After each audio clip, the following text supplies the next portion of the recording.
Il n'y a probablement rien de plus compliqué à gérer pour un combattant qu'une première défaite.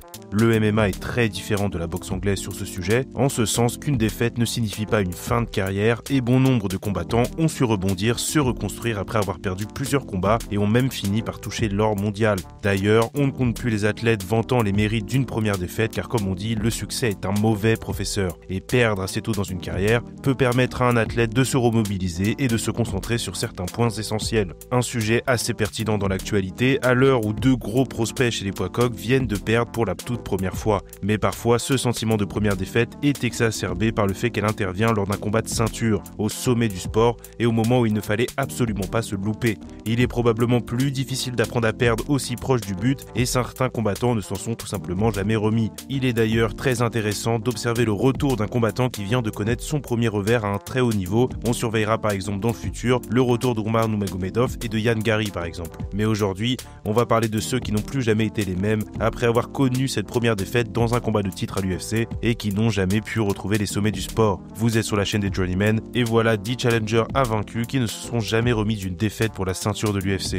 Numéro 10, Kevin Jackson.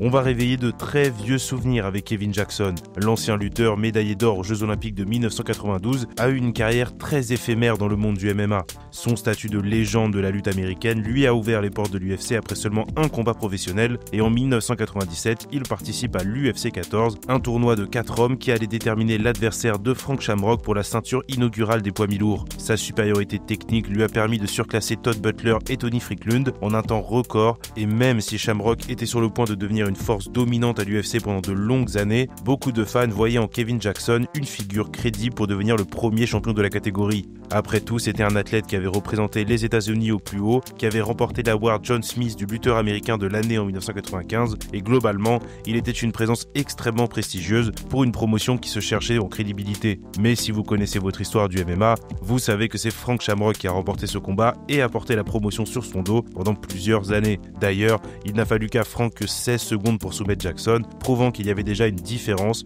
entre un combattant de MMA très complet et un excellent artiste martial.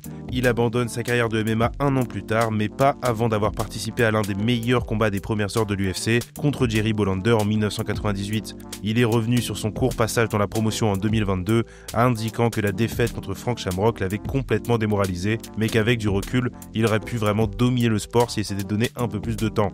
Ça, on ne le saura jamais malheureusement. Numéro 9, Sarah McMann.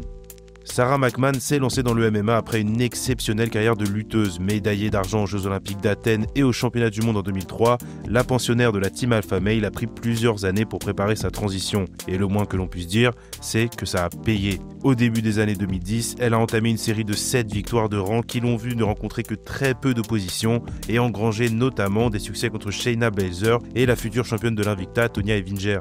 Malheureusement pour Sarah, elle est tombée au milieu de l'ère de Ronda Rousey et après seulement 2 défenses de ceinture, on manquait déjà un petit peu d'adversaires pour Rowdy. C'est donc avec un seul succès dans la promotion que Sarah McMann s'est vue propulsée dans le main event de l'UFC 170 pour affronter Ronda. La popularité de la championne n'était pas encore ce qu'elle allait être, mais le narratif autour de ce combat était très simple. 2 anciennes médaillées olympiques américaines, invaincues en MMA, s'affrontent pour déterminer qui a fait la meilleure transition des deux femmes.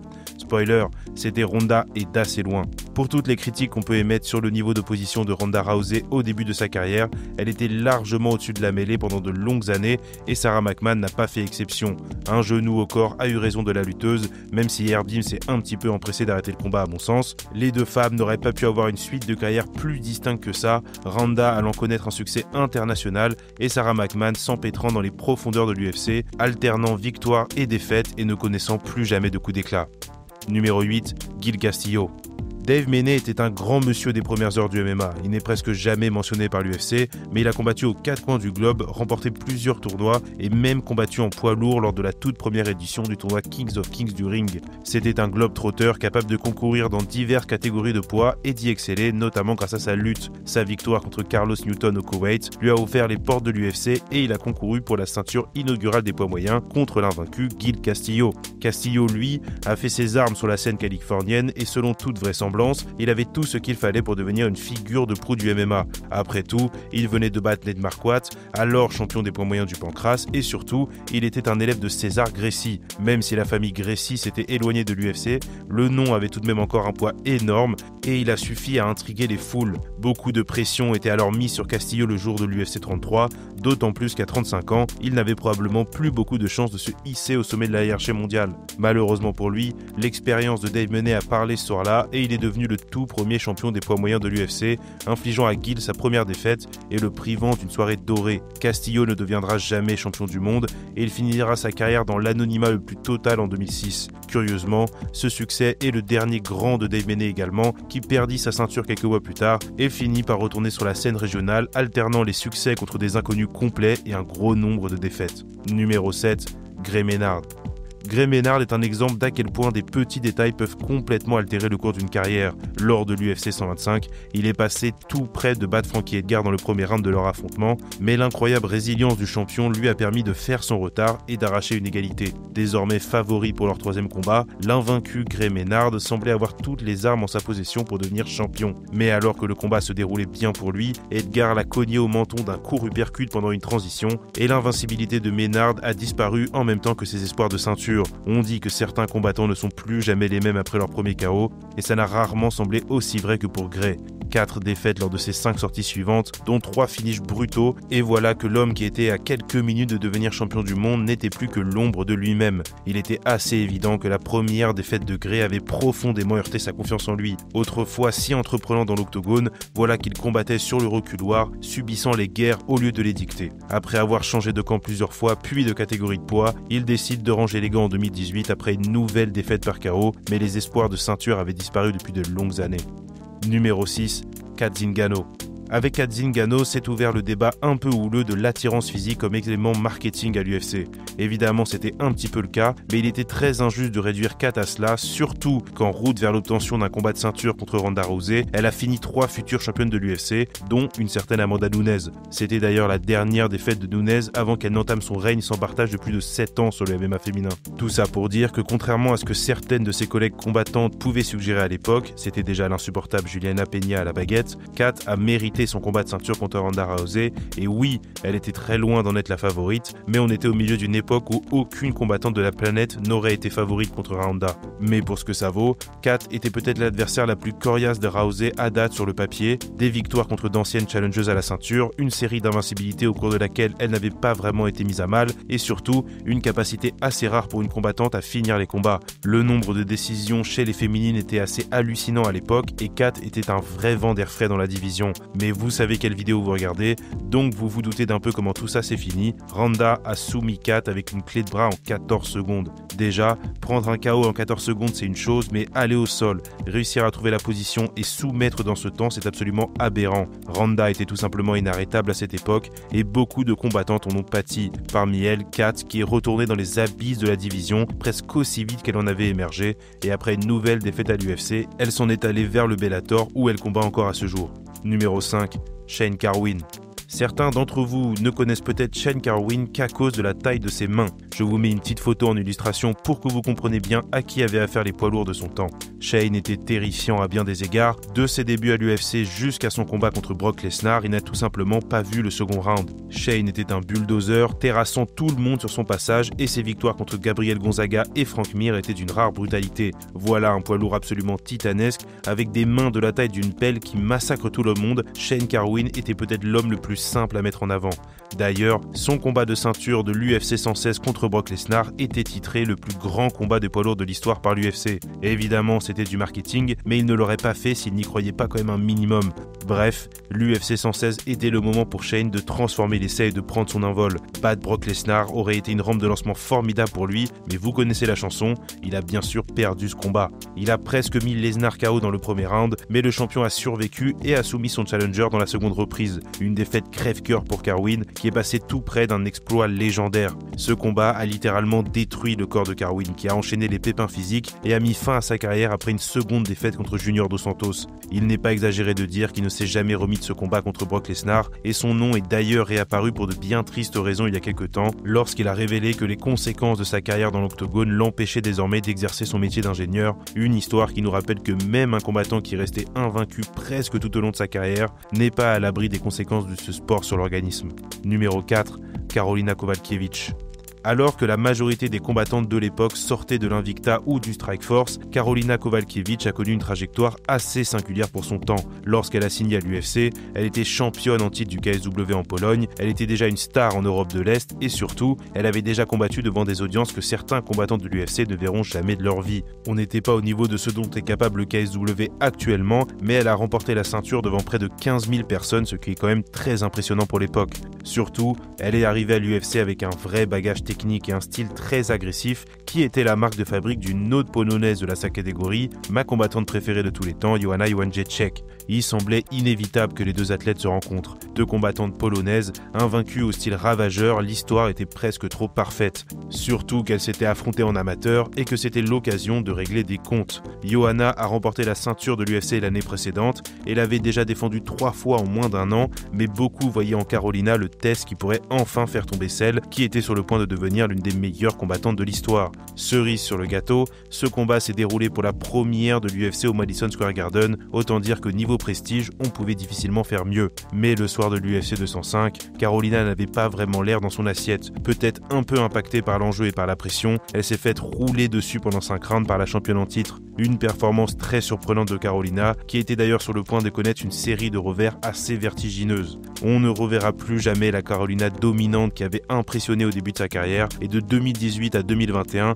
elle a perdu 5 combats de suite et s'est enfoncée dans les abysses de sa division. Elle a connu une brève résurgence en 2022, mais a de nouveau perdu 2 fois l'année passée. Bref, à désormais près de 40 ans, on peut affirmer sans risque qu'il n'y aura pas de retour miracle pour Karolina, et c'est bien dommage d'ailleurs. Numéro 3, Paulo Costa. Avec un petit peu de recul, la planète du MMA a peut-être très largement surcoté Paulo Costa lors de son ascension. Il faut dire qu'en plus d'être un très bon communicant, Costa a fait un sans faute lors de ses débuts dans la promotion. Avant de m'étendre sur son cas, je vais commencer par une petite aparté. Je sais qu'il a perdu lors de TUF en 2014, mais c'était officiellement une exhibition, donc je prends le parti de dire que ça ne compte pas et qu'il était bel et bien invaincu chez les professionnels lorsqu'il a croisé le fer avec Israel Adesanya.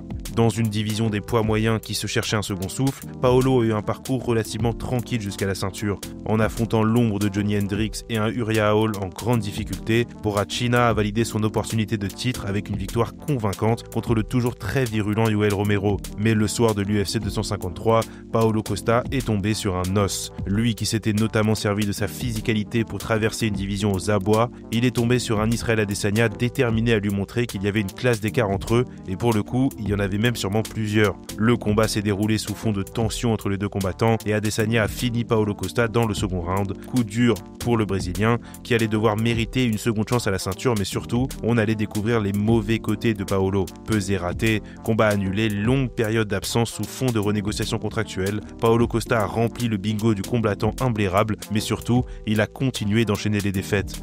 Désormais, il est sur 4 revers lors de ses 5 derniers combats et si on en croit les rumeurs, il sera de retour lors de l'UFC 314 et il est un peu urgent pour lui de remporter un nouvel affrontement. Numéro 2, Dominick Reyes. Peut-être la trajectoire la plus cruelle de l'histoire de l'UFC. Dominick Reyes ne s'est jamais pleinement remis de l'UFC 247, alors qu'il aurait probablement dû remporter une décision contre John Jones et la ceinture des mi-lourds qui va avec. Reyes a quitté Houston bredouille et a entamé une lente descente aux enfers, de laquelle il semble timidement commencer à sortir. Dominick Reyes était invaincu avant d'affronter Jones, il avait d'ailleurs fait rapidement son trou dans une division qui était en manque cruel de challenger. Après 5 victoires à l'UFC, dont un KO brutal sur un direct du gauche contre Chris Weidman, Reyes est propulsé dans un combat contre Jones. Absolument personne ne pensait qu'il serait capable de battre John. Invaincu ou pas, il y a une règle dans le MMA, si Jones entre dans une cage, il gagne et c'est tout. Mais Reyes est arrivé plus affûté que jamais à l'UFC 247 et après 3 rounds, le consensus était que Jones avait besoin d'un finish pour conserver son titre. Mais à la lecture de la décision, le champion a remporté une décision un peu invraisemblable et Reyes a été privé d'une victoire qui semblait devoir lui appartenir. Une situation qui a énormément affecté le challenger, qui s'est embarqué sur une série de 3 défaites par finish, au cours de laquelle il était évident qu'il n'était plus le même homme. L'année passée, Dominic a remporté 2 combats, mettant fin à sa malencontreuse série, mais il semble déjà que son heure de gloire soit très très loin. Numéro 1, Darren Till. Darren Till avait absolument tout ce qu'il fallait pour devenir une superstar, mais la dernière marche était trop haute pour le gorille de Liverpool. Till a percé l'écran pour ses débuts à l'UFC, arrivant dans la promotion à seulement 23 ans et débordant de charisme. Dana White a aimé tout ce qu'il a vu dans le jeune poids welter et il était, à cette époque-là, désespéré de reproduire la magie Conor McGregor. Mais derrière la mise en avant excessive de l'anglais, on percevait déjà les premiers problèmes qui l'entouraient. Des difficultés à faire le poids, quelques dérapages publics et ainsi sont semées les graines qui allaient germer pour donner un gros tas de soucis dans le futur. Une victoire dans le premier round contre Donald Cerrone pour son premier main event et voilà que Till se retrouve dans un affrontement de contender chez lui contre Stephen Thompson. Il rate une nouvelle fois la pesée et remporte une décision très très discutable et alors que tous les signaux auraient dû pousser l'UFC à prendre leur temps avec leur nouvelle superstar, il est projeté dans un combat de ceinture contre Tyron Woodley dans le main event de l'UFC 228. Autant dire qu'il y avait plusieurs échelons d'éclat entre les deux hommes et Woodley n'a fait qu'une seule bouchée de Darren. Soudainement, toutes les problématiques qui avaient été mises de côté sont devenues apparentes et ont amorcé l'une des plus grosses descentes aux enfers de l'histoire du MMA. Un jeune combattant à qui on a promis le monde devait désormais affronter son premier revers alors que l'UFC 228 aurait dû être sa consécration. De son propre aveu, cette défaite contre Tyron Woodley a détruit Darren. Son mental en a pâti, son dévouement au sport également et un an plus tard, il combattait en poids moyen, incapable de valider de nouvelles pesées chez les welters. Sportivement, il a perdu 4 de ses 5 combats suivants, ne glanant qu'une maigre victoire par décision partagée contre Kelvin Gastelum lors de l'UFC 244. Il a demandé à être libéré de son contrat avec l'UFC après une énième défaite en 2022 et il a participé à quelques combats de boxe d'influenceurs depuis. À seulement 32 ans, il pourrait tout à fait retourner dans le MMA s'il se remet à fond dedans, mais le Darren Till de 2018 semble déjà très très loin. Voilà pour la liste, n'hésitez pas à me donner votre avis en commentaire, n'hésitez pas à me suggérer un autre nom que j'aurais pu oublier. Et nous, on se reparle bientôt. Comme d'habitude, abonnez-vous, likez si ça vous a plu. Salut les mecs!